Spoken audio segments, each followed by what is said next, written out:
সাতক্ষীরায় আনুষ্ঠানিকভাবে আম সংগ্রহ শুরু। নির্ধারিত সময় মেনে গাছ থেকে আম পাড়া এবং গুণগত মান বজায় রেখে বাজারজাত নিশ্চিত করতে জেলা প্রশাসন ও কৃষি সম্প্রসারণ অধিদপ্তরের যৌথ উদ্যোগে মঙ্গলবার ৫ মে থেকে এ কার্যক্রম শুরু হয়। সদর উপজেলার ফিংড়ি ইউনিয়নে আম চাষি আবু ছাইদের বাগানে প্রধান অতিথি হিসেবে উপস্থিত থেকে আম সংগ্রহ কার্যক্রমের উদ্বোধন করেন জেলা প্রশাসক ভারপ্রাপ্ত বিষ্ণুপদ পাল।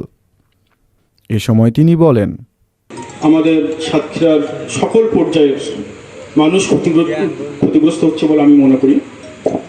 এ বিষয়ে আমি সরকারের, আপনাদের মিডিয়ার মাধ্যমে সরকারের যারা ঊর্ধ্বতন দায়িত্বশীল পর্যায়ে আছেন, আমি তাদেরকে অনুরোধ করব যে এতগুলো সম্ভাবনার জায়গায় সাতক্ষীরায় যাতে যোগাযোগের বিষয়ে প্রভূত উন্নতি সাধন করা হয়, বিশেষ করে রেল লাইন।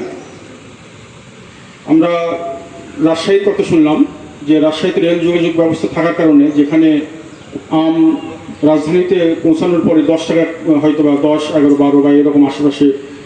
অনুষ্ঠানে সদর উপজেলা নির্বাহী কর্মকর্তা অনব দত্ত এর সভাপতিত্বে উপস্থিত ছিলেন জেলা কৃষি সম্প্রসারণ অধিদপ্তরের উপপরিচালক কৃষিবিদ সাইফুল ইসলাম, উপজেলা কৃষি কর্মকর্তা মনির হোসেন, সাতক্ষীরা প্রেস ক্লাবের সভাপতি আবুল কাশেম সহ স্থানীয় জনপ্রতিনিধি ও বিপুল সংখ্যক আম চাষিও এতে অংশ নেন। উদ্বোধনের পরপরই বাগান জুড়ে শুরু হয় আম পাড়ার ব্যস্ততা। চাষিদের কর্মচাঞ্চল্যে পুরো এলাকা প্রাণ ফিরে পায়, তৈরি হয় উৎসবমুখর পরিবেশ।